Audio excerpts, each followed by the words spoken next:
Good afternoon. Try that again. Good afternoon. Hey, there we go. We're going to go ahead and get started with a Public Safety Committee meeting for the full committee. We got 4 bills we're going to be listening to today. First one's going to be House Bill 26 by Chairman Roberts.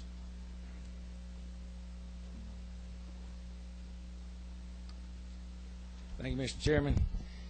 Ladies and gentlemen of the committee, I bring to you House Bill 26 today. You should have a sub that's there before you. Had some cleanup language from the first bill that I introduced. I'll give you a little background why the fact that I'm bringing this bill before you today. A couple years ago, I had a piece of legislation, and this body passed it out with only 2 dissenting votes, and it got over to the Senate, and they attached a little amendment on it at the time that I disagreed with. But under current law, the only way for anybody to get a temporary permit is if you get a DUI. Nowhere else in the code does it allow for a temporary permit. And in this state, we have some pretty tough driving laws, and we should. But one of them, it says that if you're from 16 to 21 years of age and you get caught doing 24 miles an hour over the speed limit, you lose your license for 6 months, period, no questions asked. No permit, no nothing. In this bill, it says the law will stay the same from 16 to 18. Mom and Daddy can carry you to school. You can ride the school bus to school or whatever. But from 18 to 21, the judge can have the discretion to issue a permit to drive to work or drive to school. We have individuals that are out there that are trying to provide for their families, and outside of the metro area and the rural parts of the state, we don't have public transportation. So a lot of times these individuals end up losing their job. Or another situation where I ran into this past year, I had a constituent in my district. She was headed to Florida. She got a speeding ticket. She headed down there to see her husband. She paid it, but it got there 2 days late. She didn't know it until a couple of weeks later. She was going through a license check. She found out her license had been suspended. They wrote her up for a suspended license, driving under suspended license. She lost her license for 6 months. No chance of getting a permit. She worked 40 miles away, had 2 small children, and her husband was working in Florida. And she didn't have an opportunity to get a permit. And currently in this state, like I said, the only way is if you get a DUI. It's almost backwards as to what it should be. So this bill basically, in essence, says that if your license are suspended, then the judge has the discretion to issue you a temporary permit for 6 months to be able to drive to work or school. That's simply what the bill does. If you look through it, there's not very many changes that's made to it. But in Section E, which is part of the substitute which was added, it basically adds the part there on line 39 which says that permit can be issued only for 6 months. Mr. Chairman, I'd be glad to answer any questions that anybody might have about this piece of legislation. Anyone have any questions for the author of the bill? Representative Maddox. Thank you, Mr. Chairman. Does this apply to any circumstance for which a license has been suspended? We went through the code section and made that change so that everywhere within the code section. You know, we'll suspend your license in this state if you don't pay child support. That's correct. Well, then you can't get to work. Correct. So how are you going to pay your child support? So that's included in here as well. I know that's a situation that I often get calls with from time to time as well. This clarifies that as well, allows for that permit. And that's what the point that I was going to is that you're exactly right. There are so many things that licenses are suspended for that have little to nothing to do with a person's driving ability or driving record, and then they don't have the opportunity to have a permit, which causes other hardships with respect to work and their daily life. So I appreciate it. I commend you for bringing the bill. Thank you.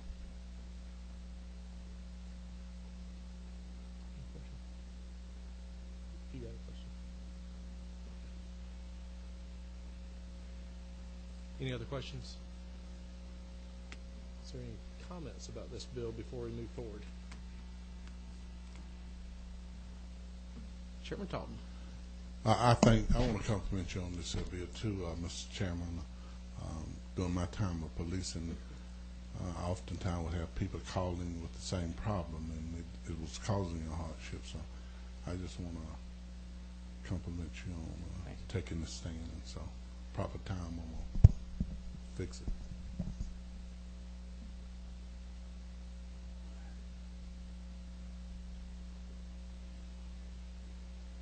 Yes, sir. Let me just ask, really I want to ask the Colonel a question. The scenario you just set up where the lady was stopped and given a ticket, and then she did not realize that her license had been revoked, and she was checked again and given another ticket because of that. What I'm asking is how does that work? I mean, shouldn't she be able to, or could you prove that she would have been verified? Well, I think y'all realize that we got out of the driver's license business in 2002, and there's the Department of Driver Services now. But what happens is the court, when the court date arrives and nothing has been disposed of, the court sends a notice to the Department of Driver Services, and then they suspend the driver's license for failure to appear, and it goes on the computer. But she would not necessarily have been notified that her license had been suspended. I'm not. Does anybody out there know? They say she would have. Would have. Okay, that's fine. That's fine. But I don't know the methodology anymore since we're out of the business. That's fine. I know that sometimes the problem is between the time they get that notice and between the time that they get word back to them, that there is a time period there where that individual does not know that their license has been suspended. I had another guy with some CDLs that had been driving and had gotten a ticket and paid it, and had been driving and didn't realize that he had been driving on suspended license for 4 weeks until he got his letter in the mail, and he was in Virginia and had to call home to get somebody to come up there to drive that truck back. So there sometimes is a delay in that time. We'll recognize Chairman Talton for a motion. Mr. Chairman, I'd like to make a motion that this bill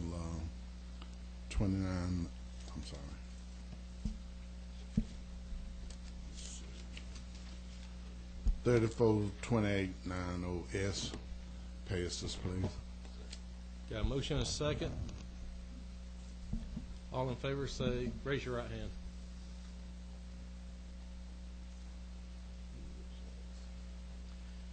Congratulations, and I appreciate you taking the time. Thank you, Mr. Chairman. Thank you, committee.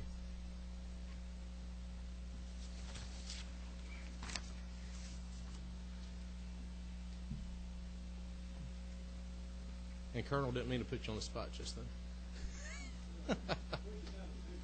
I know. Representative McKillop to present House Bill 71.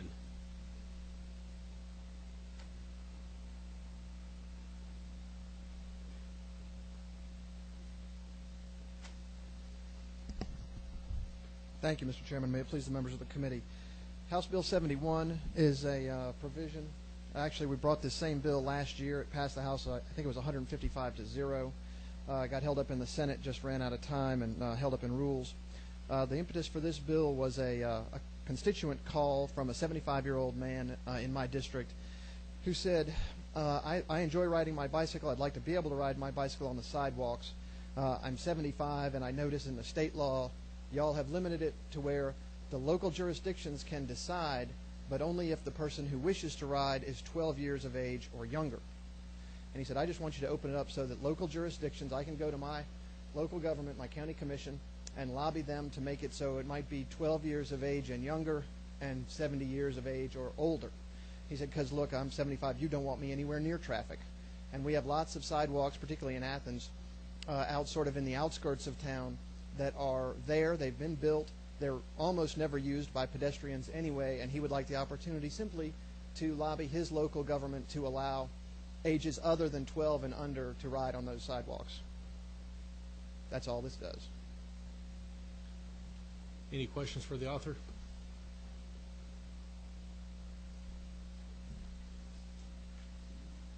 Representative Neal. Hi, thank you. I guess I just have a question. Are we just striking line 21? Is that what we're doing? Well, what it does is it adds the word bicycle to line 18, which would mean that bicycles on sidewalks have the right-of-way over cars, so that if you're riding along on the sidewalk and you're pulling out of your driveway, you need to stop and let that person, just like you let a person walking do now, you need to let that bicycle go by on the sidewalk. And then by striking the 6 words or 8 words on line 21, it simply opens it up to allow local governments to pick whomever they wish to allow to ride bicycles on sidewalks. The way we have it in law now, it limits local government's control to only those 12 years of age and under. So by eliminating that limitation, we open it up to where they can choose whatever ages that they wish. I guess if people are going to be yielding, I guess, to not bicycles, is there going to be a need for additional signage to let them know? No. No, I can't imagine any signage. I mean, it's just like seeing a pedestrian. Okay. That's all. Any other questions or comments? We do have one that signed up to speak on the bill. Appreciate your time. Matthew Hicks.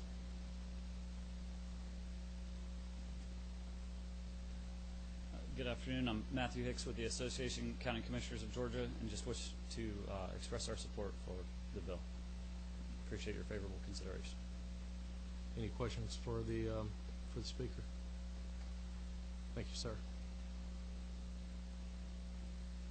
What is the pleasure of the committee on House Bill 71, which is LC 294454?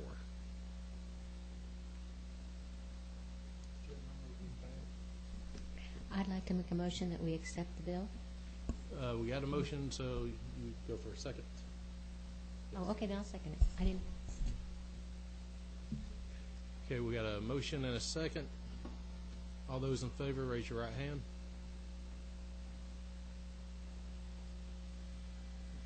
Opposed?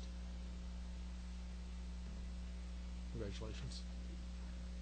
Don't think you're going far, are you?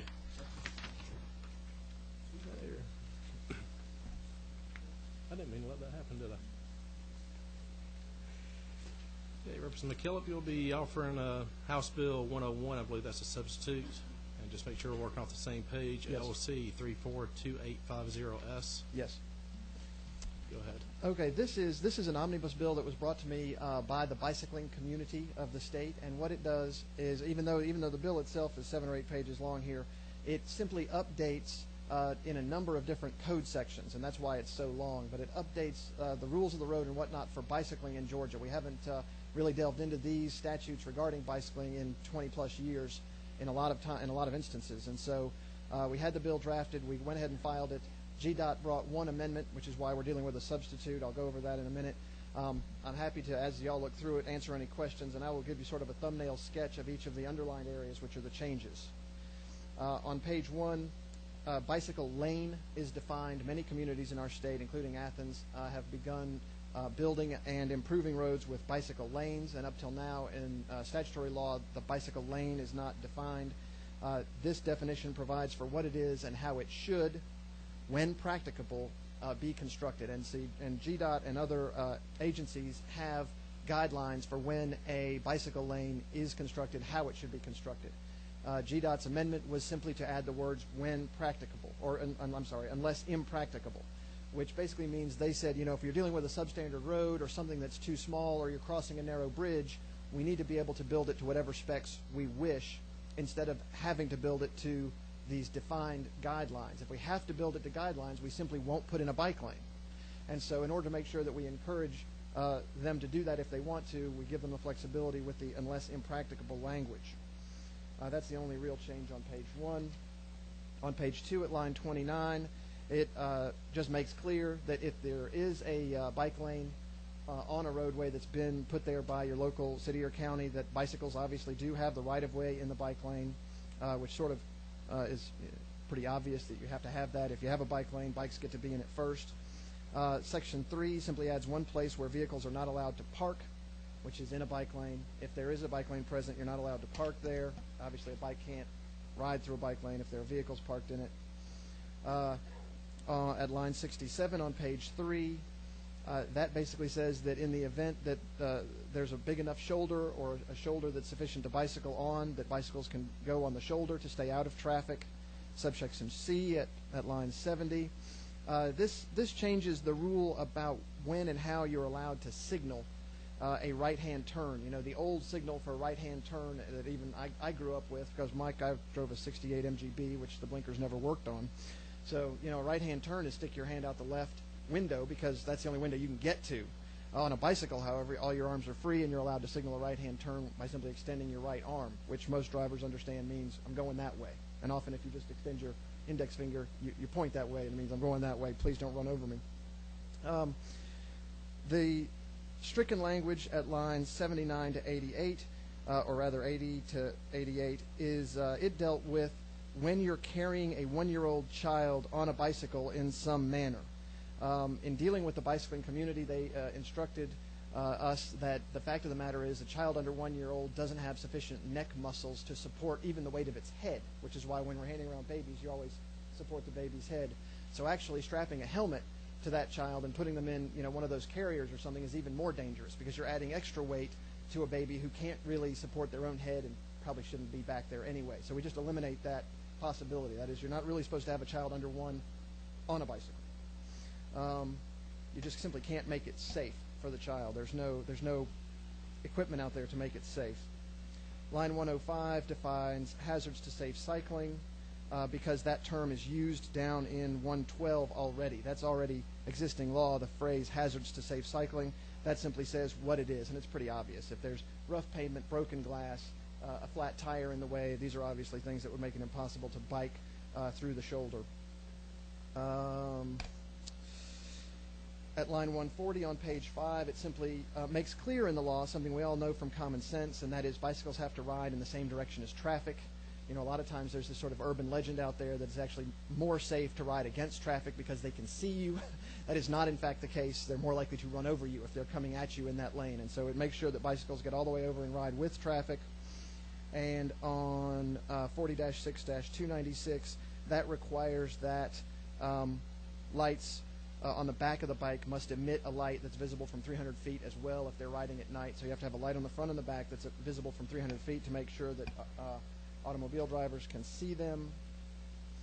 And then the last strikes on page 6 really just reflect an update in technology. Most of the higher-end bicycles that people are riding today don't have pedals as such. They just have little bars with clips, and they wear special shoes that clip into that apparatus.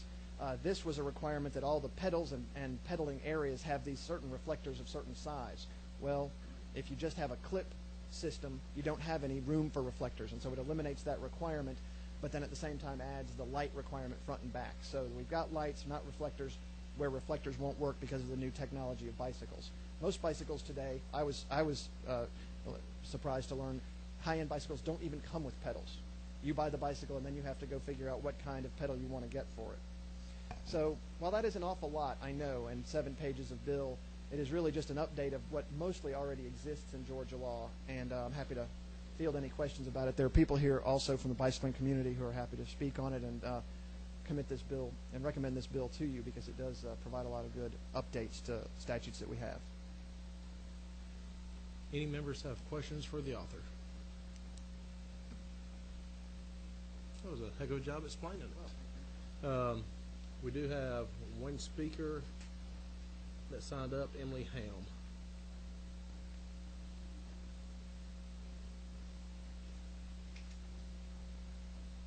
Mr. Chairman, members of the committee, my name is Emily Ham. I am here today on behalf of Georgia Bikes. I want to thank Doug McKillop for bringing this bill and, again, doing a very fantastic job of explaining it. I just want to make myself available to answer any questions. I know I've touched upon members of the committee and have handed out some information regarding what we seek to achieve with these updates. And, again, I just want to ask for your favorable consideration. Any questions? Thank you, ma'am. Thank you, Mr. Chairman.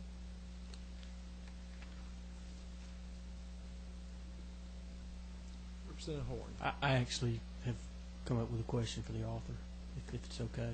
I know I'm a little late, but do you know off the top of your head? I'm looking at Section 2 of the bill, which is lines 29 through 32. What is the? Do you know off the top of your head what is the penalty for a violation of this? What would be the penalty for a violation of this? Not yielding the right of way to an operator of a vehicle is a standard ticket. I mean, in Athens, it would be $135.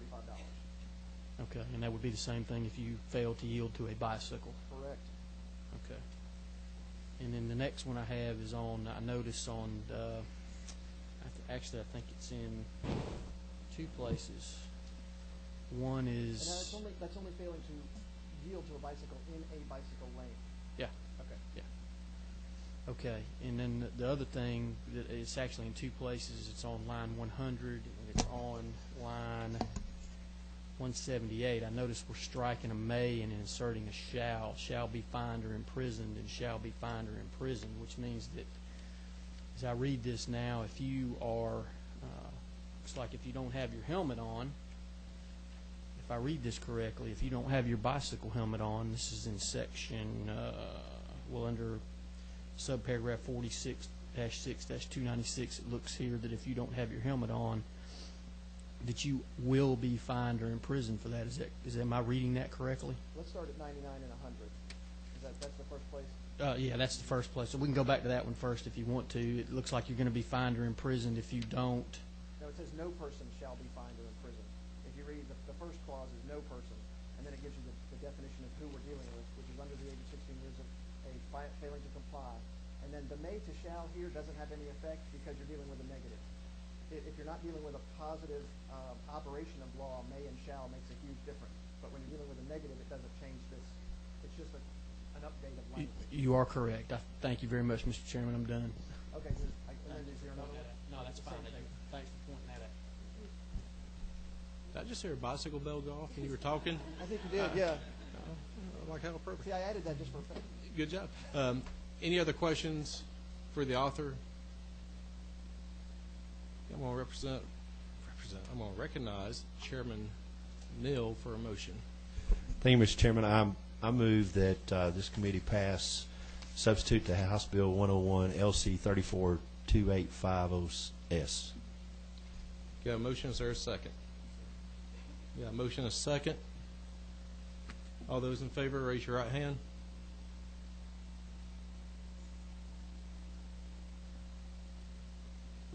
Okay, bill passes. Congratulations, sir.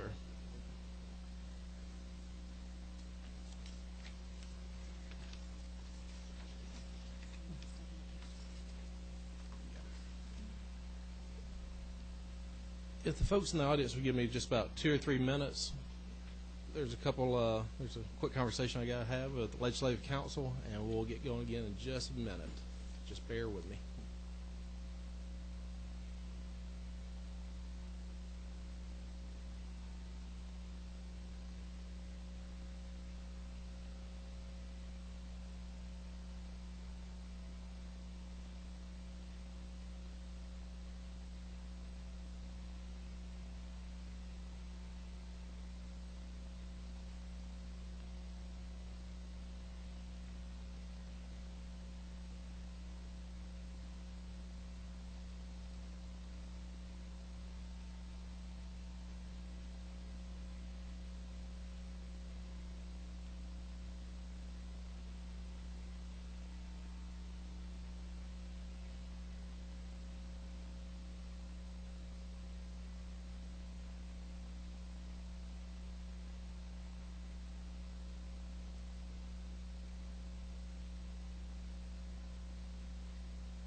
we're going to have a little bit further delay. We're going to have a special speaker come in about 10 minutes. I'm not going to get started and interrupt when that happens. So if everyone would, just bear with us for a little bit. And I said it should be about 10 minutes till we get going. Thank you.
Okay, if I can get everyone's attention, we're about ready to start back up with the public safety meeting.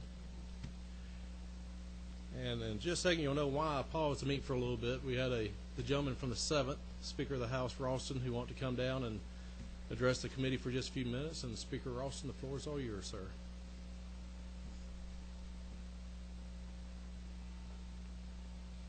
I sort of feel like the spouse. I'm the last to know about the change in time of the meeting, Mr. Chairman and members of the committee, and nervous giggles around. So thank you very much for letting me come by and speak to you for just a moment on this measure, because I feel some identification and relationship to the bill. This was a bill I actually first introduced when I was chairing the Judiciary Non-Civil Committee back some years ago.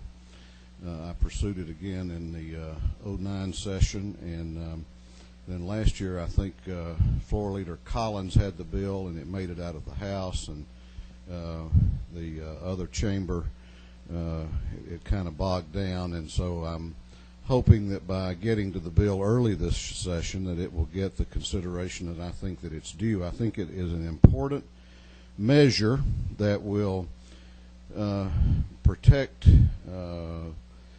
our men and women in uniform who do dangerous work every hour of every day all over the state, by letting them have a way of identifying by license those individuals that they encounter on the streets and highways of our state. And by doing that, I think that it will also protect the lives of Georgians and save the lives of Georgians.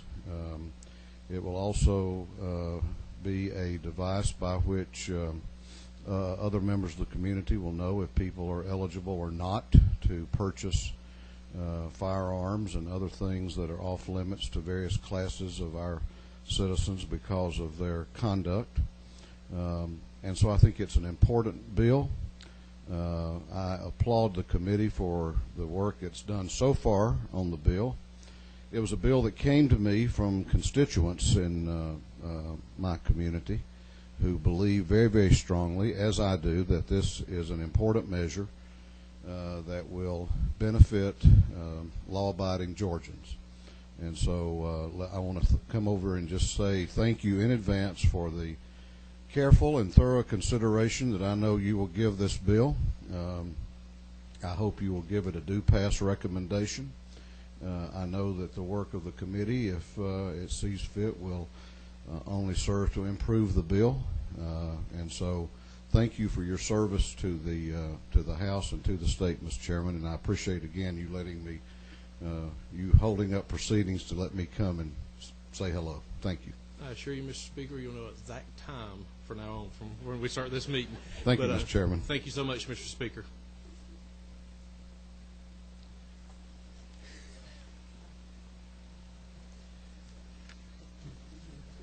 If the committee members will look, I believe you all should have the substitute to House Bill 91, LC 352078S.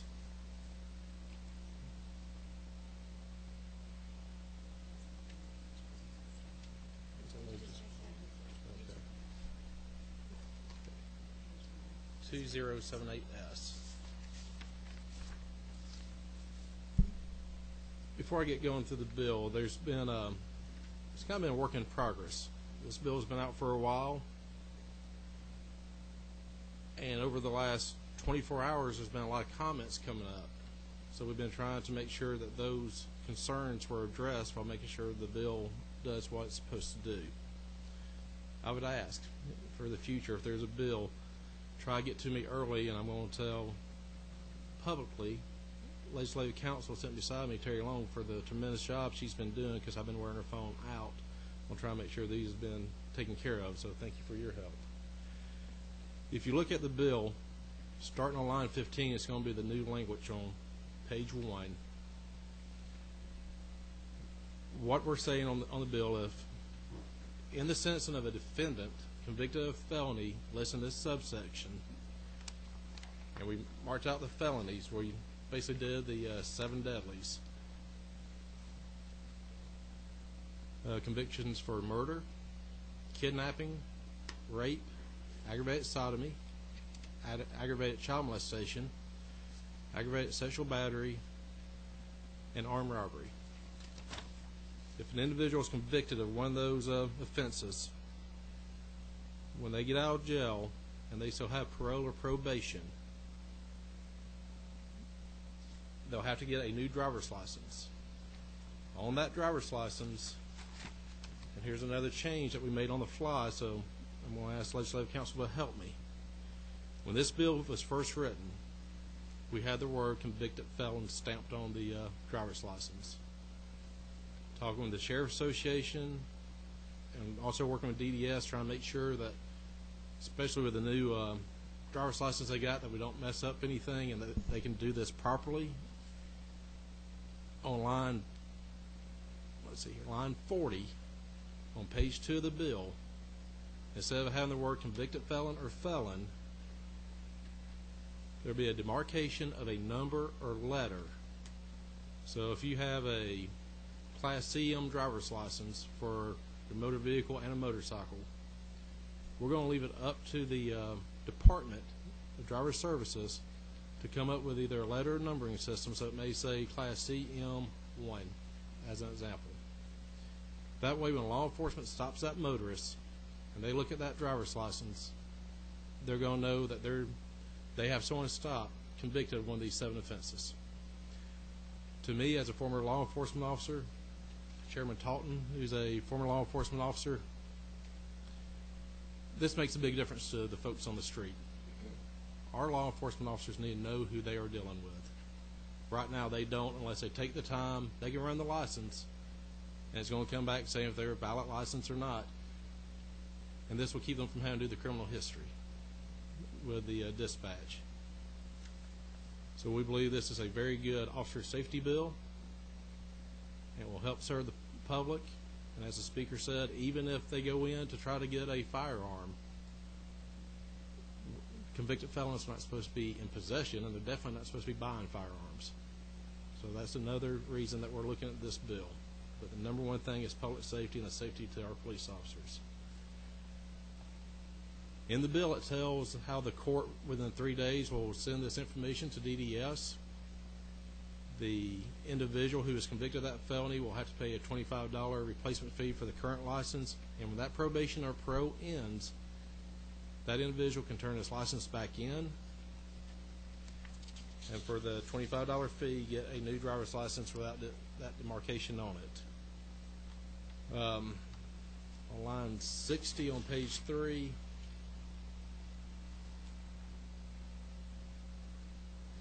someone who does not surrender their license that's been convicted will have their license suspended for the balance of his or her sentence. And after the suspension period, the person would pay the restoration fee of $60, or if processed by mail, $50. So, in balance, that's the bill. It has gone a long ways in the last 24 hours. And with that said, usually I would turn this over to Chairman Talton, but while we're halfway there, so I'll just go with it from here, if that's okay, and present my own bill from this chair. But I know there are some questions. I'll be more than happy to answer those questions or try to answer those questions, and we do have a lot of people signed up, too, to speak on the bill. Some of those people that have signed up for the bill, we made concessions to y'all already in this bill that you didn't know about because we were working so quickly. I'm just finding out some of the issues that y'all had with them. So, with that said, who is number 10? Representative Horn. Thank Mr. Chairman. I just have one question, and it's this. And maybe it's a question for Ms. Long or one of the other attorneys in the room. But if an officer if this bill were to pass, if an officer pulls over someone who's carrying a license with this demarcation on it for a simple traffic stop, does that demarcation, does it inherently mean probable cause to search person or car No. for other stuff? It does not give probable cause for that, no, sir. Okay, that's all I need. Thank you.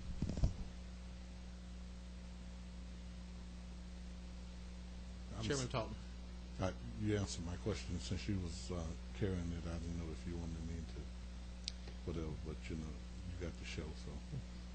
So like the captain of the Titanic, I guess I'll go down with it if I have to. So no, that's fine, but at due time, I'm gonna make a motion to it. and I will recognize you at that due time. Thank you, sir. Chairman Neal. Thank you, Mr. Chairman. And you and I talked earlier about this bill, and I want to commend you. I think it's vitally important that we do everything we can to protect specifically law enforcement, but also to protect the public. And I know it's a very difficult line for us to walk sometimes between doing what is necessary to protect, but at the same time allowing those individuals who have offended in the past to be able to put their offense behind them, to rebuild their lives and to move forward in a productive way. And I had some serious concerns about the bill as it was originally drafted. I believe that you've addressed those concerns with the substitute, and I applaud you for the work that you've done on that. I appreciate that very much. I do have one question. On page 1, when we're looking at the defendant having 20 days to submit his driver's license to the department, how will the defendant submit that? What will the process be for the defendant to submit that, especially if they are detained and unable to physically get to a department within 20 days?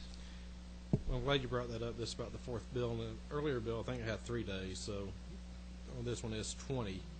Of course, if they're sitting behind bars, they're not going to be driving anyway. And the way I would understand it is once they're eligible and they're getting out, then they would have 20 days to surrender that license. It could be surrendered at the day of trial. So there's a couple things that could take place there. So answer your question, or I just gave you 2 options. But respectfully, no. it really didn't clearly answer that question, because within 20 days of the court imposition of sentence, they've got to have that driver's license submitted to the department. And I just want to make sure, and I have no problem with this, if it's as long as, and I don't know enough about the process to know, but as long as we're not putting an undue burden on them to do something that will maybe be very, very difficult for them to be able to do.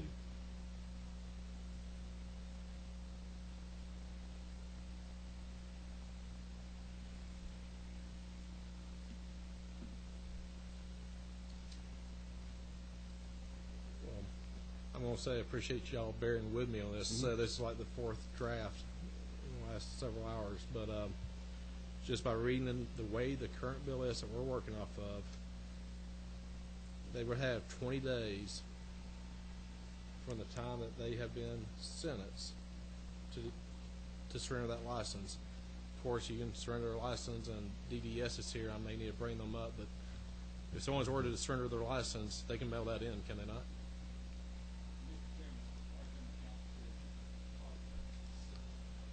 That would be even better. Let's bring her up and introduce her to the committee, and let's ask some questions. I like having people that can answer the questions.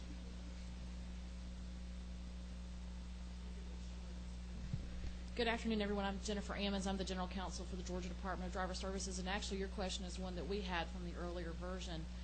Because the language did provide only a set number of days from the date of the conviction, we shared the concerns for customers who were incarcerated or immediately taken into custody who might not have the physical possession of that license. And I apologize, I haven't had a chance to see the revised draft yet, so I don't know exactly how that's addressed, but that would certainly be something that we would want to discuss. It is possible to surrender a license by mail. It's also possible for example, if the license were in the possession of law enforcement as part of the prosecution of the case, it would be possible for the defendant in that case to execute what we refer to as a lost license affidavit, where because of some impossibility, it's lost, it's shredded, what have you, they could satisfy the surrender requirement in that manner, but it was a concern that we had identified as well. Question? By all means.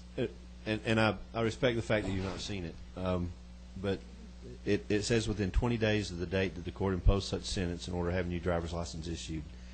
It seems like that what I'm hearing from you is that is doable, even if it's nothing more than the defendant's legal counsel having a form that the defendant can fill out, and the counsel gets submitted to the department in a timely manner. Is that is possible, yes, sir.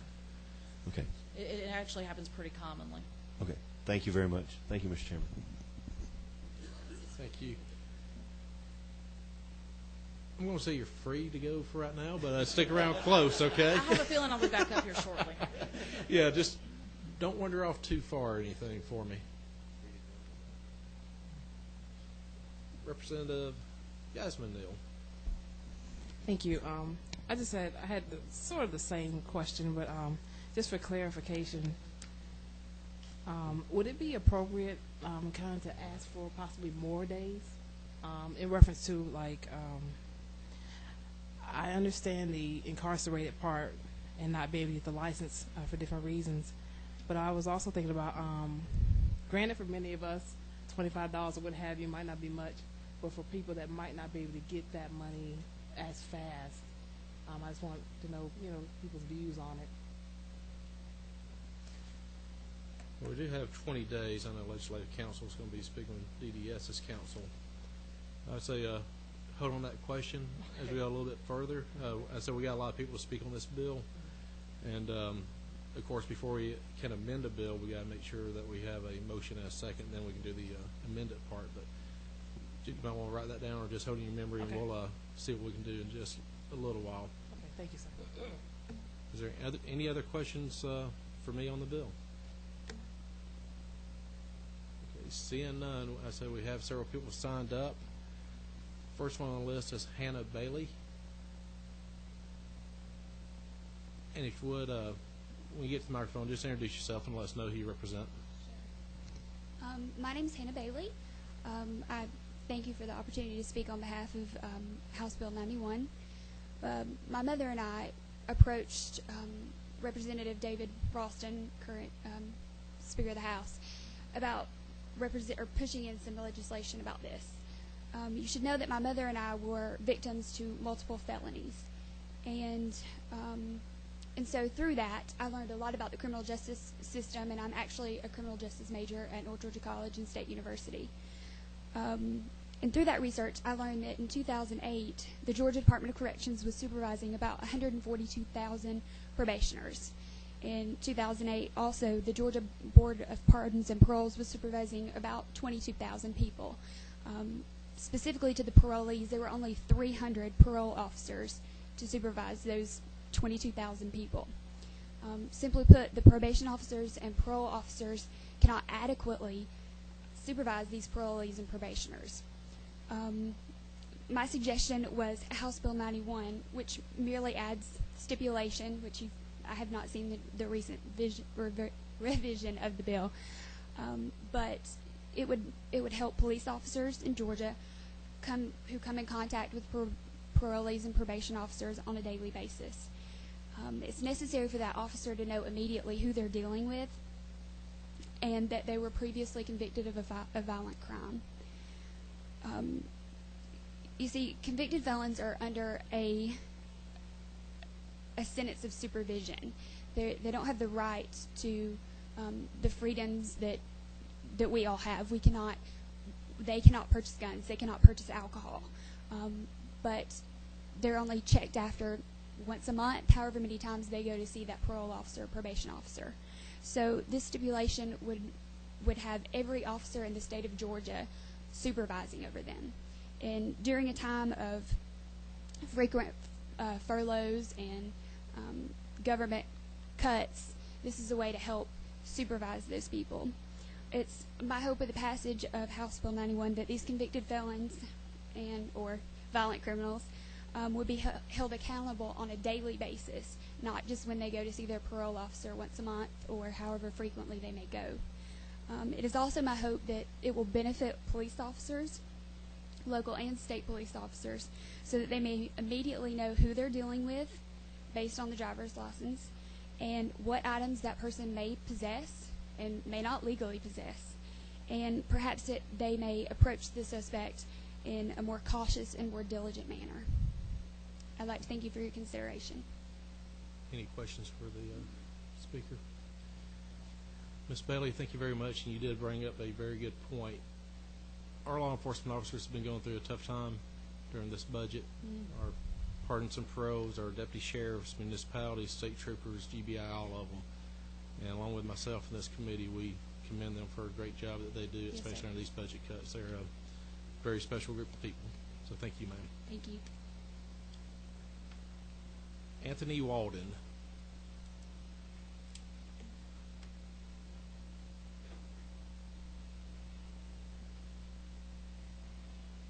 Mr. Chairman, distinguished members of the committee, appreciate the opportunity to be able to come in here and speak on behalf of this bill. I appreciate the compassion that you all have for the convicted felons. They are human beings that have made mistakes. But we see in so many times, you've been in law enforcement, Ms. Taunton, you've been in law enforcement, our system seems to give us these guys over and over and over again. And they're repeat offenders. Very few of the people that we know that have committed the type of crimes that we're dealing with right here rehabilitate too well. And we've lost several good officers this year in the United States. We've lost a couple of good ones here in Georgia just in the last few weeks. And again, if we'd have seen the histories on the men that we pulled over, these two fine officers that I'm thinking of may very well be alive now. But unfortunately, we don't have that opportunity. And you don't know the intention of that person you're pulling over. We all would like to think it's just a grandmother that was speeding a little too fast, or a friend that was in a hurry to get to the wedding that was late, but we don't have the benefit of knowing that. This, I believe, would help us somewhat. I mean, at least when you get the license in hand, you could, I know we should approach every vehicle as if it is a convicted felon in that vehicle, but unfortunately, we've got a lot of things on our minds too, and we get business as usual too much in the job. I would like to see this have a little more teeth. I mean, we deal with folks that have been involved in drug charges and very serious, that carry weapons. Those things get they end up being charged at a lesser charge. And I would love to see have more of me, just to be honest with you. And I believe I'm speaking probably for a lot of the officers that I know, and probably most of the officers I know in this state would like to see have more teeth. But it's a beginning, I believe, to a better situation. At least we're working toward having something that will give us a little more understanding about who it is we're dealing with. And we got that radio contact that gives us a few minutes. In a few minutes, we get a lot of the information we're going to get on that license. But I thank you for the consideration on this bill. I believe that we can see it this time getting through committee, I believe, and through the House, and I believe the Senate. And I thank you ahead of time. I thank you on behalf of the officers of this state ahead of time for seeing this bill through. Thank you. Is there any questions for the speaker?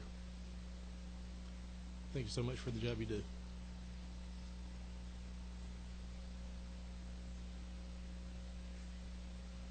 Well, Jennifer, I got you down again, but do you want to speak now or just as needed?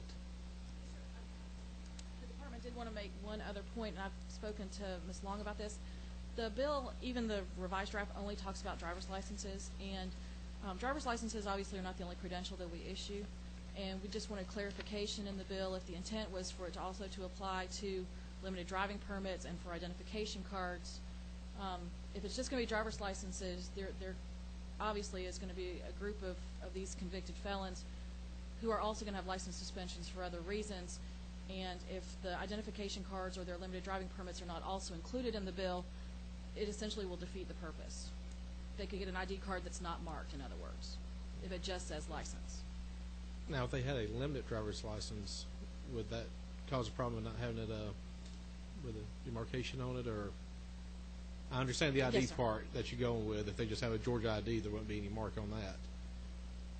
Because of the statutory definitions in Chapter 5 of Title 40, if it was changed to say driver's license, permit, or identification card, you get everything that we issue. Thank you very much. And I can tell by the red ink she's working diligently over here. And I am available for other questions if there are any. And please still stick close by. Yes, sir. Thank you, ma'am. Les, did you want to have anything, or is that good enough? Okay. Sarah Tatanchi.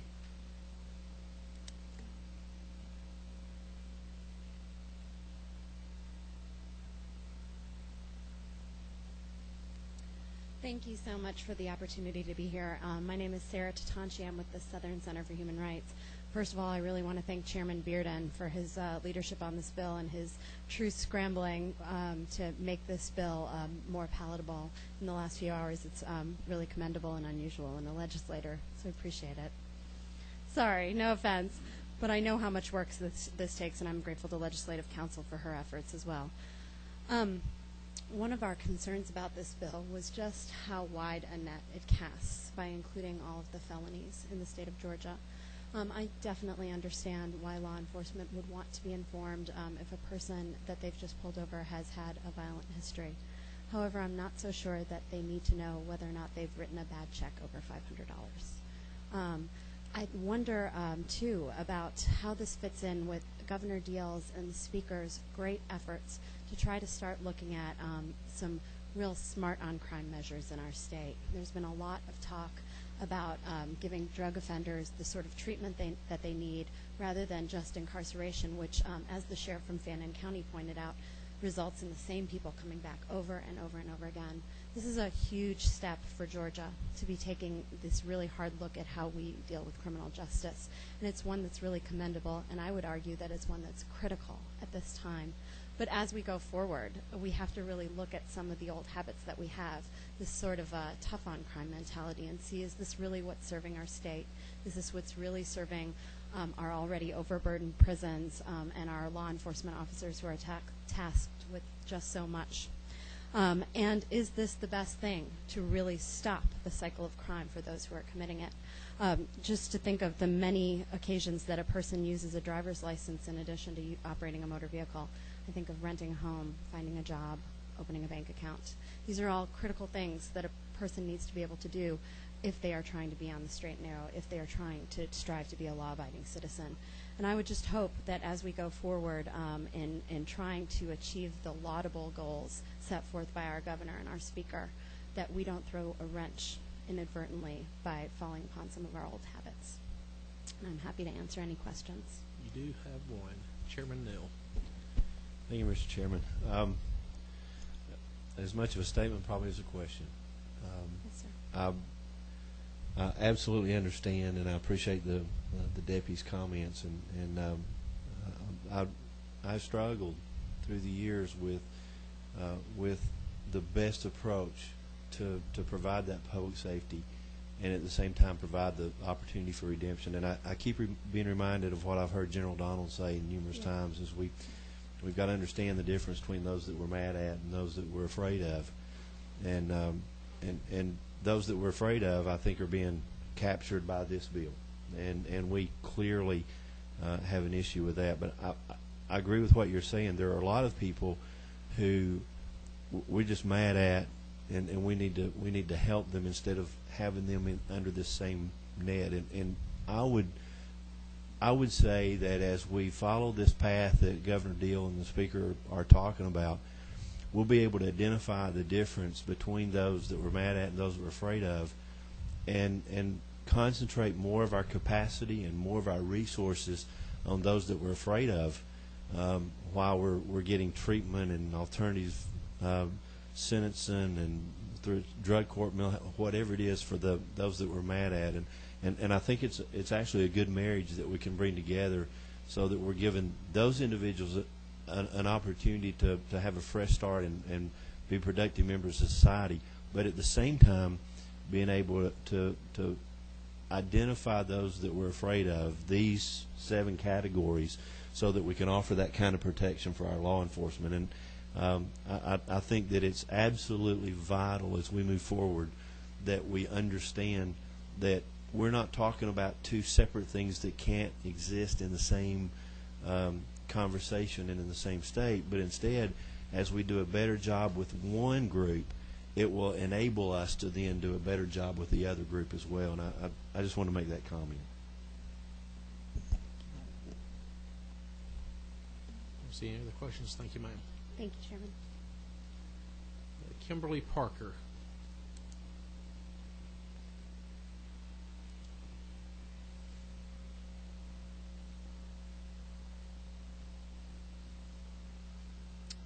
Thank you, Mr. Chairman, and the committee for allowing me to be here.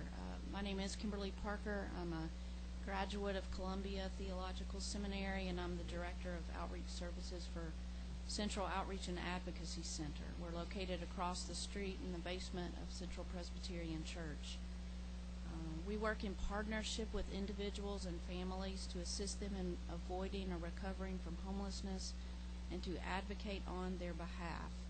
In this past year, we served nearly 10,000 people. We focus on eliminating barriers that prevent people from obtaining employment and housing. And one of the most significant barriers is having acceptable identification, such as a driver's license. I would concur a good bit with Representative Neal and with Sarah and the comments that they have just made. And we do want to say that we appreciate the changes that have been made to the bill today. So thank you. Any questions? Seeing none, thank you very much, ma'am. Sandra Michaels.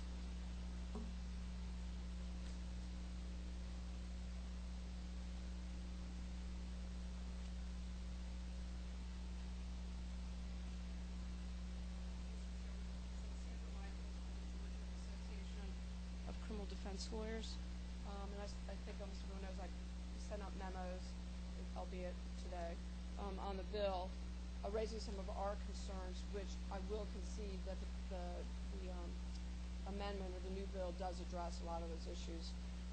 As most of you know, many people have family members that have engaged in, crimes and they never do it again. I mean, they learn their lesson, they move on, but the original bill would cause a lot of problems. One thing I did have a concern with, I think it was raised earlier, was I do believe that what I heard the officer say and Ms. Bailey is one of the concerns is the law enforcement officers stopping somebody. And I believe, but I'm not sure, the purpose of the bill is to alert the officer that this is a previous felon. And if you're going to limit it to the 7 deadly crimes, then you're limited to a violent offender, I guess, is what it is. So raising that, I have 2 issues. One that may be concerned is it will most definitely be a basis for probable cause. I don't see how it could not be a basis for probable cause to search the vehicle or the home or wherever this law enforcement officer is addressing that individual. If they show them a driver's license with a little code on it like, hey, guess what, I'm a violent offender, right then and there, I don't see how any officer would not think that they should search wherever the vicinity is. So I do think that would be an issue. The second question I had was if it's going to apply to identification cards, which I understand Ms. Ammon's position, what frightening scenarios an identification card going to be? Because either you're knocking on somebody's door, you're not going to ask them to see your driver's license when you knock on somebody's door, but you're going to pull them over and they're going to have a driver's license. So that was my one concern. And the other issue that was raised about the 20 days, when I first heard the change, I'm like, yes, it's got to be greater than the 3. Originally I think it was 3. Because otherwise you're going to have a bunch of unlicensed drivers driving around that you don't want that happening. And one of the things I know, I think the folks in court, our clients get DUIs or whatever, they have their license suspended. Usually in court there's a provision right there in court for them to actually physically turn their license in. And if this bill goes through, I'm sure there'll be a policy or procedure that can go whenever a circumstance occurs like this. As part of the sentencing, I'm assuming there'll be a procedure where the person will have to turn in whatever driver license they have, if they have one, and then will receive notification of what the problems are if they don't follow the law. Just like you do new warning, we have to warn somebody if they're not a citizen. Pleading could lead to their getting kicked out of the country. I'm assuming that at some point that procedure will be in place to make it where all folks got the notice, they have to turn it in, and what the penalty will be if they don't. So I'm thinking that issue might be resolved through court rules. That's all I have. Got a question? Yes, sir. Ma'am, due to all respect, I disagree with the fact that just because of the stamp on the license would give the officer probable cause to search that vehicle. Oh, I agree. It shouldn't, but I have a strong feeling it will. Well, I still beg your difference. I disagree with that. Well, not most, all officers, they know what probable cause is supposed to stand for. And giving them the right to pull the vehicle over, they already have probable cause for pulling the car over from the beginning, not for the fact of seeing the stamp. So if there's a DUI, that subject has shown some kind of cause for he or she to be pulled over from the beginning, even after they see that stamp, doesn't give them that right. So I just want to throw that out to you. How about at the house? That you more or less, you're saying that basic officers are profiling, I would say. No, that's not at all what I'm saying. Although what would be the purpose for someone having a mark on their, what is just to let the officer know that this is exercise extra care with this person? What would allow them to do extras? And this is a rhetorical question. I don't know the answer to that. Yeah, even if that officer went to the house and saw that stamp, that would give him a probable cause to search the house. He would be going there for a purpose anyway. But that was just to alert the officer who he or she is dealing with. And we have a right to know that. That's the safety of the officer, to know that he's dealing with a person that the law has had some kind of trouble with from the beginning. Okay. Thank you. Representative Yasmin Hill. Thank you. I was actually going to push the button, but I was actually going to say similar to what Mr. Towson said. Just a matter of explaining, like, I'm a police officer. I would have pulled somebody over and saw that, like, a demarcation that was, like, red or what have you. Say it was a red line. That red line doesn't tell us what the charge is. So even then, I wouldn't have probable cause to search anything because, like, even if we use this as an example, being that we're using the 7 deadlies, even if I saw the stamp on there, I wouldn't have a probable cause to search for murder, kidnapping, rape, aggravated battery, things of that nature. I don't have that doesn't give me a reason just because that's on license. And even like he was saying, like even if it was I think, and they can correct me if I'm wrong, DDS, there's a demarcation for a habitual violator for DUI, correct? Yes. So if I were to pull somebody over for speeding, or even something as simple as running a red light, if I saw a demarcation for a habitual violator or DUI, that really doesn't give me probable cause to say, hey, have you been drinking today? I could if I wanted to, right. But it doesn't give me that probable cause to do that because they haven't demonstrated anything that shows me they've been drinking. Right. I know what probable cause. Okay. Yeah, okay. Well, I was just trying to explain. But I guess my question is, and I'm just saying it raised some concerns for me. Okay. Yeah. But the second thing is, when I was talking to law enforcement officers this morning, when I was working on my memo, my question to them was, if you pull someone over, what's your lag time? You can go in the patrol car and run their license to see if they have felony convictions, right? Yes, you can. And I'm assuming most good officers would do that. Well, they would, but I think the intent is to, and like the deputy was saying, we tend to do a matter of fact kind of, this is the way business as usual, and so I think, like for me, if I were to see a demarcation, even before I went to check the license, I know I need to have a heightened sense of awareness before I back away from that car. So it would just make me put my guard up even more, instead of having the typical way we do business approach, and possibly, and like many officers, they forget sometimes. They get complacent. They might turn to walk away, as opposed to if I saw a demarcation, I'm going to stay backing up. So just trying to give you Which was my actual point, was that limiting it to the 7 deadly sins, and if that's the purpose of the bill, to make yourself beyond your toes, right, then that does achieve that purpose. Right, and like I agree with you. I'm hoping that that's the intent as well. I think it might be. Yes. Don't leave. Is that you, Representative Maddox? Mm-hmm.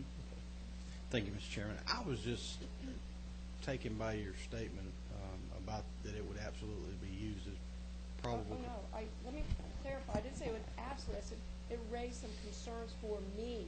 No, I think you said it absolutely will be used. I would absolutely feel that it would raise some concerns. Right, and based on that statement, I was just curious if you have concerns about concealed carry permits.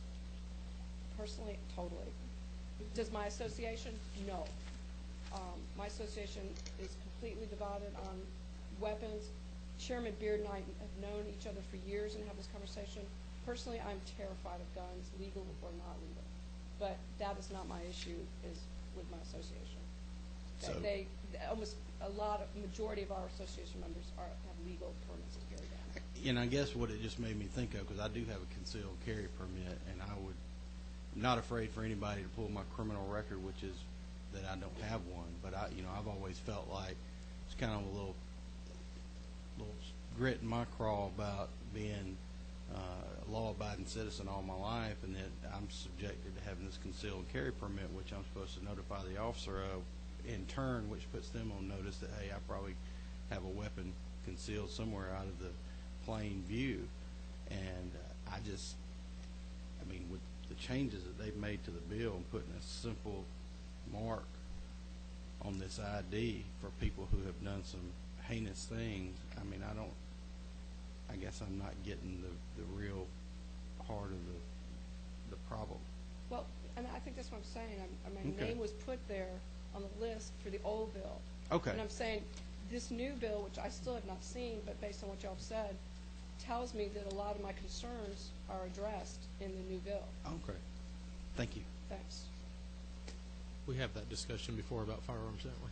Yes. You got one more question? Oh, I'm sorry. I apologize. No? Okay. 3. Okay. Thank you very much. Thank you. I appreciate your time. Marissa McCall-Dodson.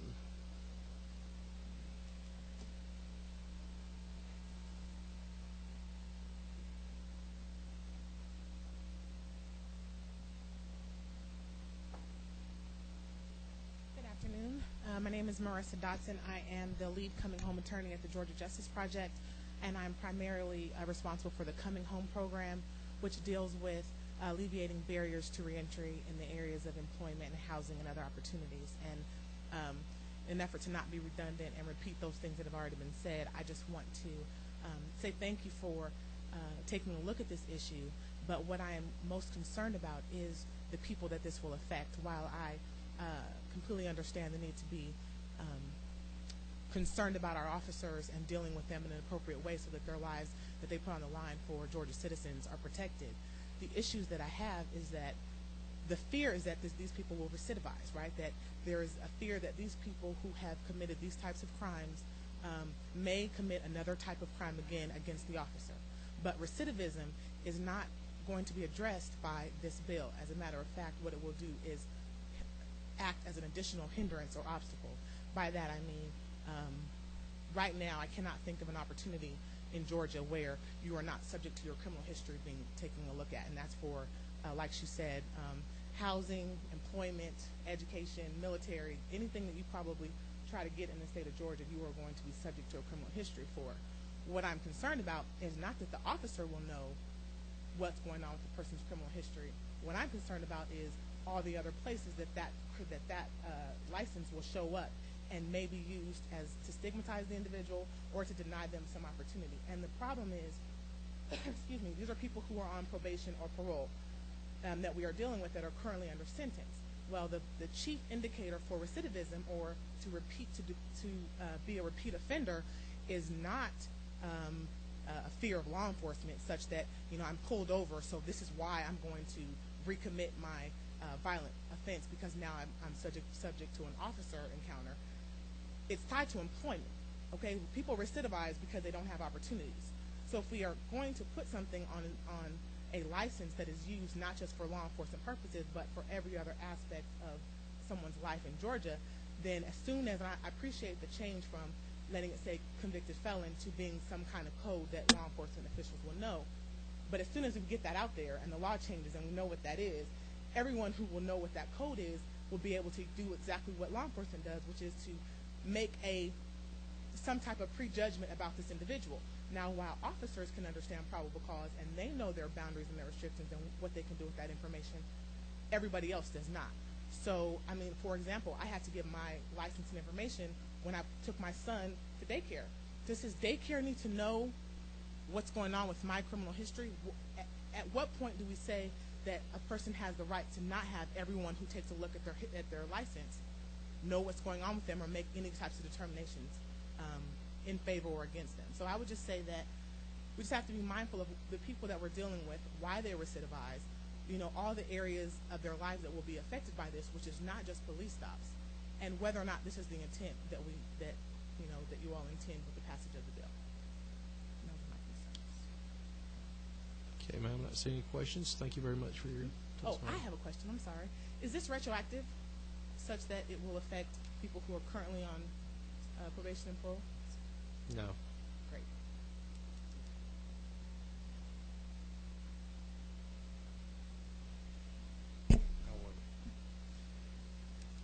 Wendell Phillips.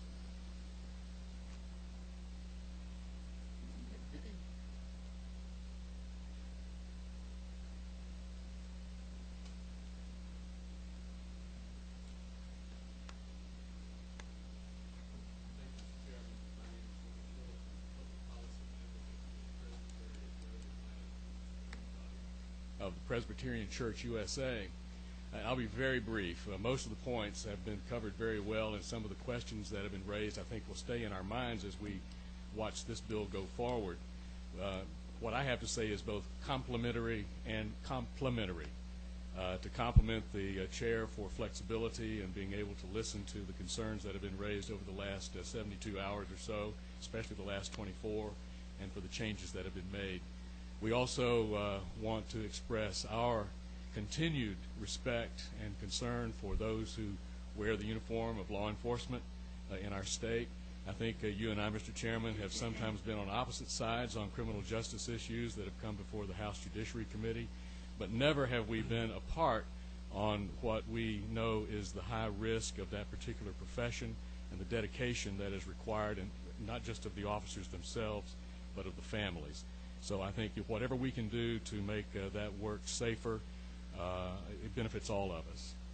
I believe Ms. Parker from the Outreach and Advocacy Center at Central Presbyterian Church may be just a bit too modest, and that's the one thing I would like to say about this bill, and how I know that they work in many, many ways to help bring down barriers for those who have been incarcerated for any number of reasons. One of the things that's good about what you've done to change it is that it does limit, as Ms. Tatanchi said, it limits the net to those who are the most violent among us. But I know that one of the great things that Central Advocacy Center does, and as the Presbytery, we're very proud of that program, and we support them in every way. They try to help those who have come out of prison to find work and to have jobs that will help them continue in their effort to become responsible citizens in society. And as we go forward with a bill like this, I hope that we'll all keep in mind that there are many people who come out of prison, even the most violent criminals, who really will not commit those crimes again. We know recidivism is a very strong problem, a very valid problem in our society, but the work that groups like the Central Advocacy Office do, those kinds of work, or that kind of work, really helps all of us as well, because they help persons like that to be able to connect with those areas of our society that can help them to regain their standing as citizens. And to the extent that this bill, with the driver's license, and they have to present it in different places, to the extent that that may put up another barrier for that, I hope we'll keep that in mind as we work together to make sure that this works well. But thank you very much. You got one question. Representative Maddox. I just had a question with respect to, and I appreciate your work with the people in your program, but with respect to, I mean, especially this being limited to these most violent crimes, where these people have affected the lives and the rights of other citizens.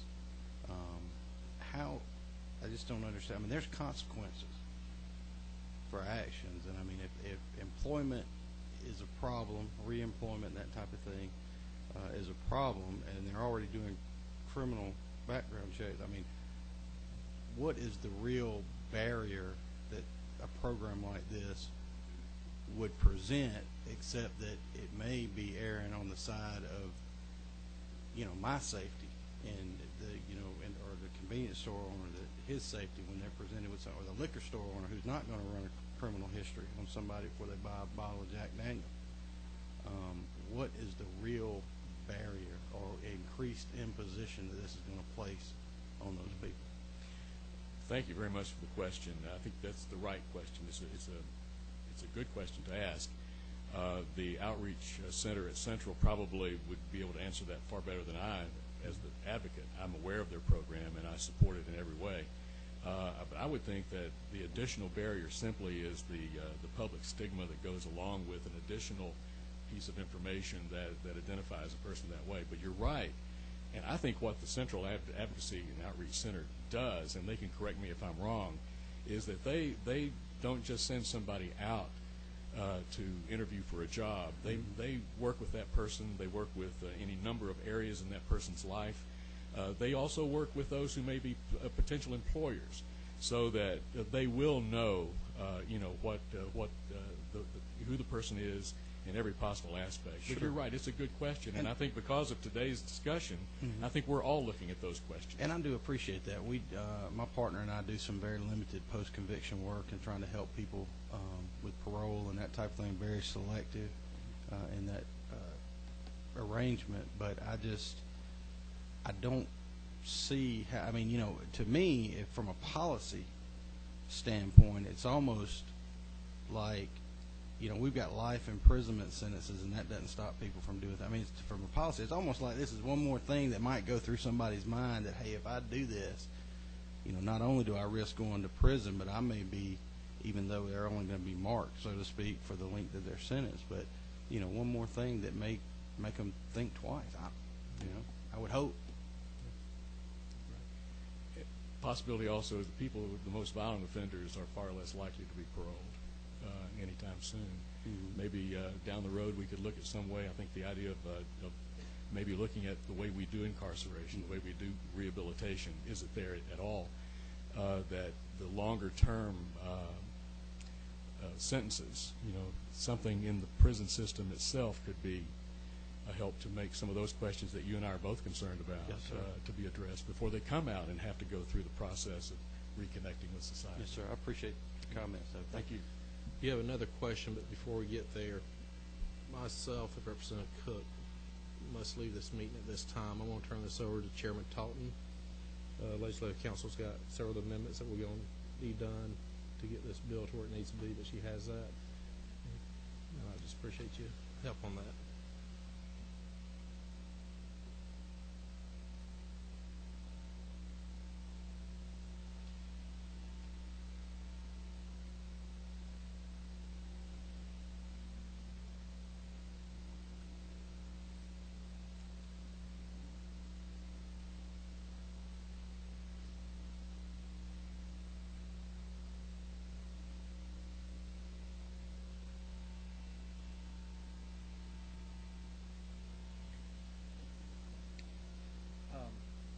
I don't have a question for this gentleman, but I was afraid that since the chairman had to leave, that he was going to go ahead and move us toward a vote. I wanted to get my question in, so I'll wait until we get to the end, if that's okay with you.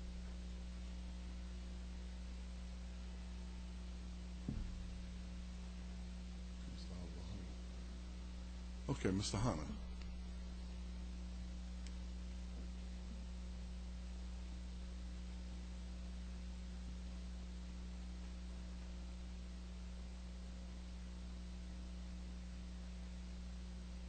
Mr. Chairman, committee, I'm Oliver Hunter with the Georgia Sheriff Association, and I come today just to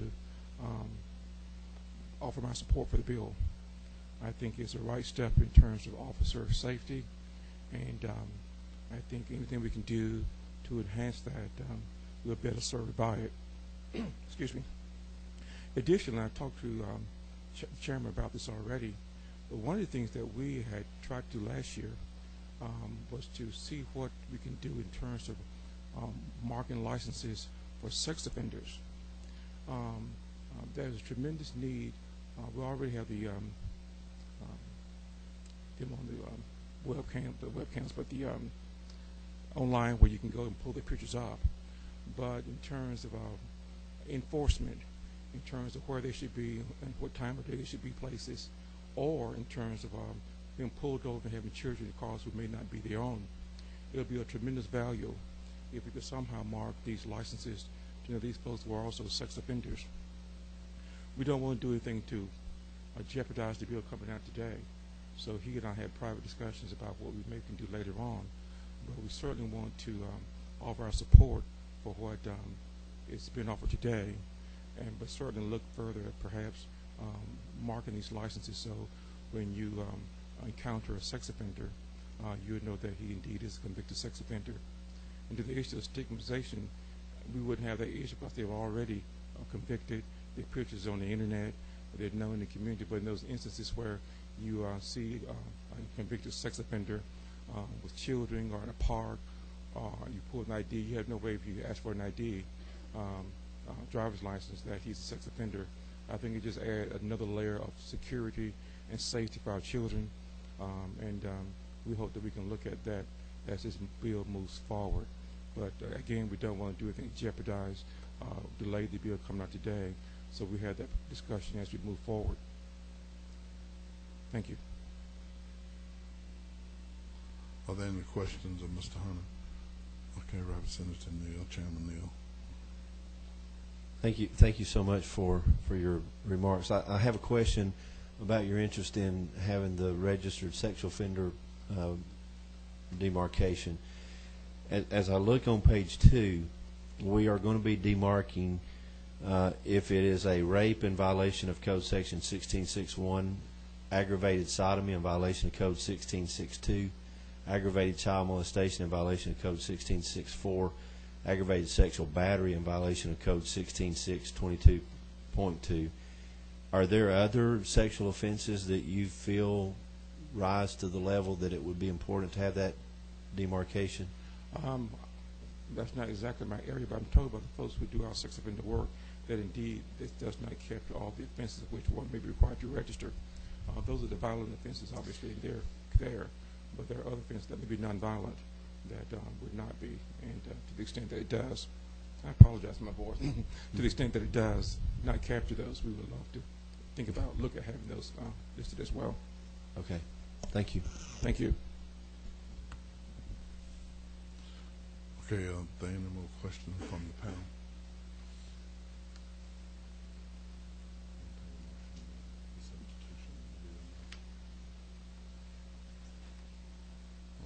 I'm sorry.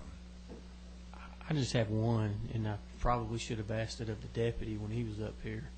Want to come back? Well, or somebody, or maybe the only thing I want to know is that do you have access to the if we do this and licenses are marked, it's going to give you some information when you look at them. Do you have access to that information beforehand? Like, for instance, if you make a traffic stop, you run a license tag, right?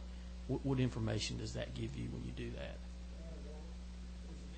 Come back to your mic, please.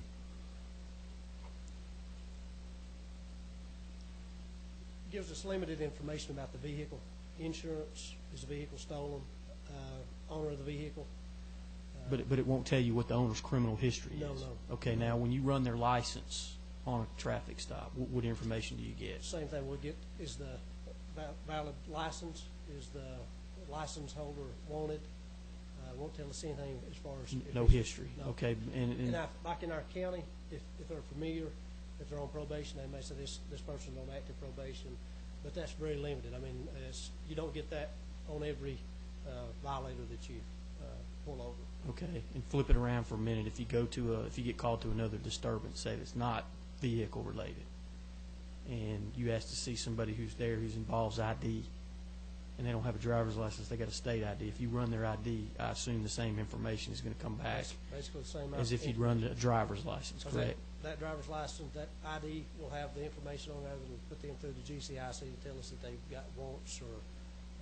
But it won't. But in no case, tag, license, or ID, it won't give you a criminal history, right? No, criminal history is a whole separate ballgame. We have to ask for a criminal history on the subject. And the procedures that you use to, I assume y'all use all the same procedures when you do these, so everybody gets the same information, right? Regardless of whether it's y'all or a city police or a sheriff, y'all get the same information. It comes from the same database, correct? Right. Okay. Thank you. Just so in it. Representative Neal, Chairman Neal, I'm sorry. Yes. Kind of following up on Representative Horn, I appreciate where he's going with that, and I think that one of the things that we have to keep in our mind is that as you go through that process and you get the information, the limited information, incrementally a little bit at a time, you may not get that information in time. And especially as Representative Neal has pointed out, when you begin to walk away from that vehicle, if you have at that point no indication that there may be a threat behind that wheel, I believe, I'm not a police officer, I don't know, but I think that would be the time that I would be most likely to let my guard down. And by having that markation, you know before you begin to turn and walk away from that car that you can't have that guard down. And I think that's an important point for all of us to remember with this bill. Thank you. Okay. Noting the recidivism, I don't know. Jobs help. They do. We come from a community in Fannin County that had a excellent job ratio for anybody. I mean, there for a long time was down 3.5% unemployment. We still dealt with the same folks that we're dealing with right now. They had jobs in construction. They worked in construction, but they went home and beat their wife. They had jobs in construction, but they still went out and bought the methamphetamine.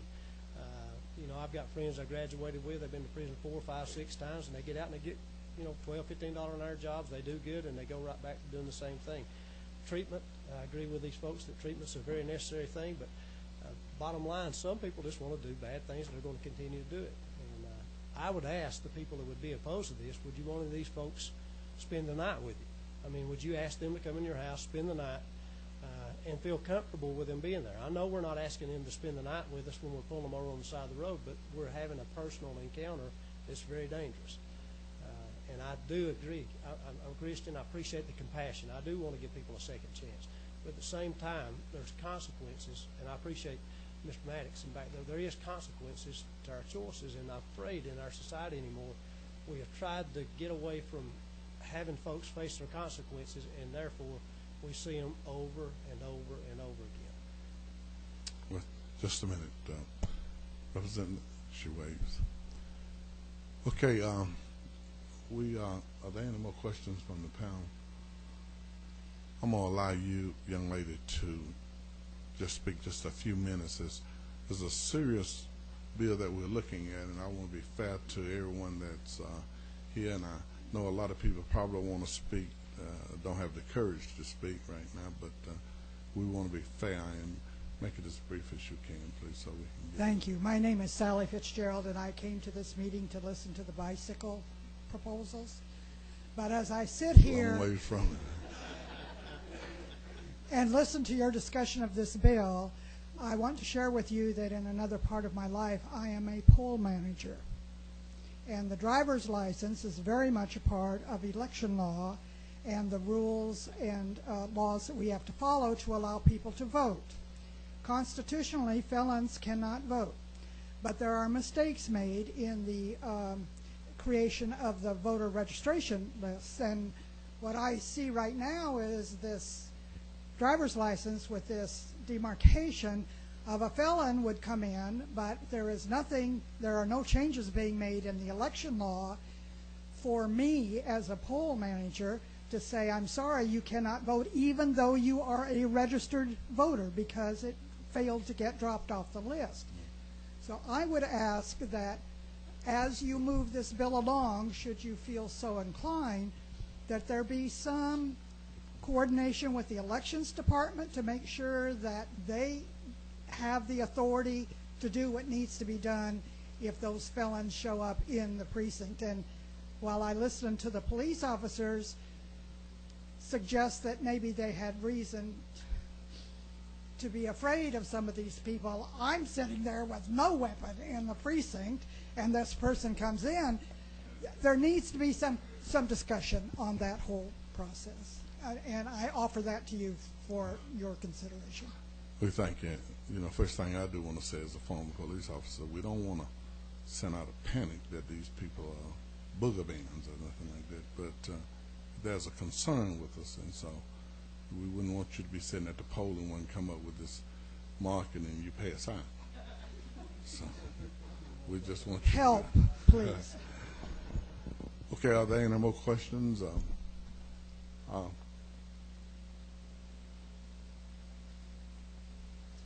Okay, we're going to ask for a motion to amend these substitute, and we're going to vote on that. Do I have a motion to wait just a minute? Wait, Representative, did you have anything?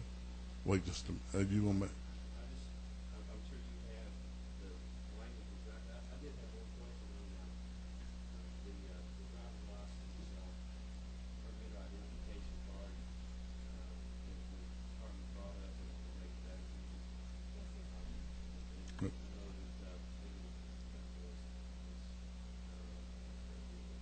Is that something that every time a driver's license is mentioned in this bill, we don't have to do that every one of those instances? I was going to go over the proposed amendment, but that would be correct. Okay. One more question from Representative Neal. Yes, thank you. I was told to hold my amendment till the end, but about adding more days, I'm not sure if y'all discussed it. That is covered in the proposed amendment. Okay. Okay. Our council now going to read these amendments. Okay, you. Thank you. The amendment as proposed currently would insert comma, permit, comma, or identification card after the word license on lines 5, lines 18, lines 20, lines 22, lines 39, lines 40, lines 41, 42, 45, 47, 49, 50, twice on line 59, and line 60. It would be inserted in the plural on line 43. In addition,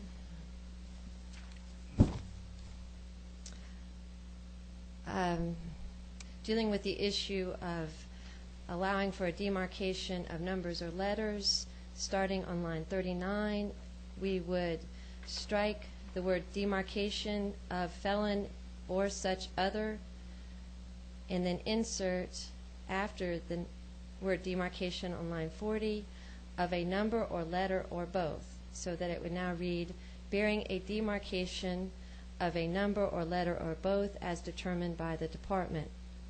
Also, along the same lines, supporting that proposal, we would strike on line 44 the word felon through other, so we would strike felon demarcation or such other, and the line would read the demarcation as determined by the department.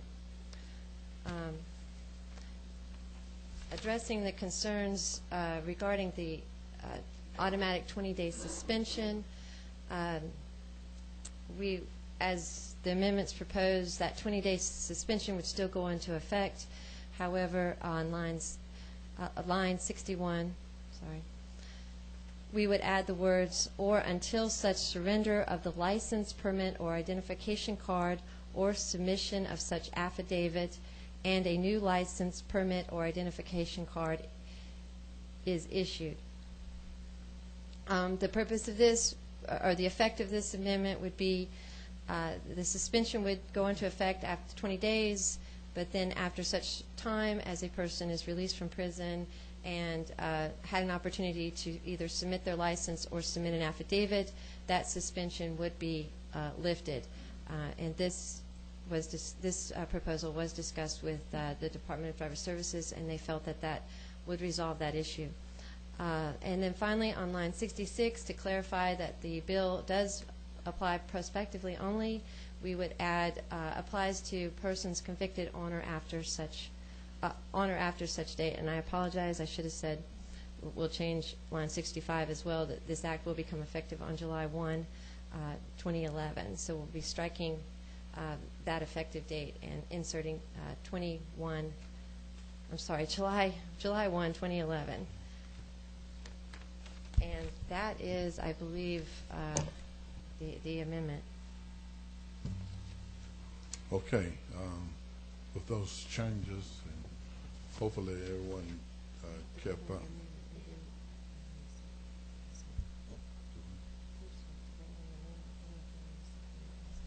Okay, first we're going to vote on the amendment, and then we'll vote on the substitution. Okay, do I have a motion to? We have a motion to amend. Do I have a second? All those in favor of that, so would they raise their right hand, please?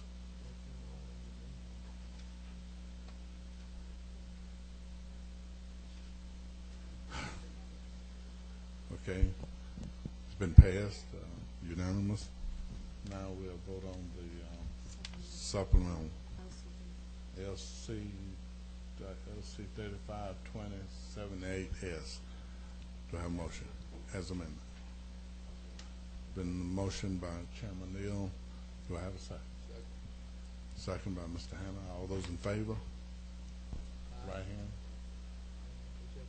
Unanimous. Okay.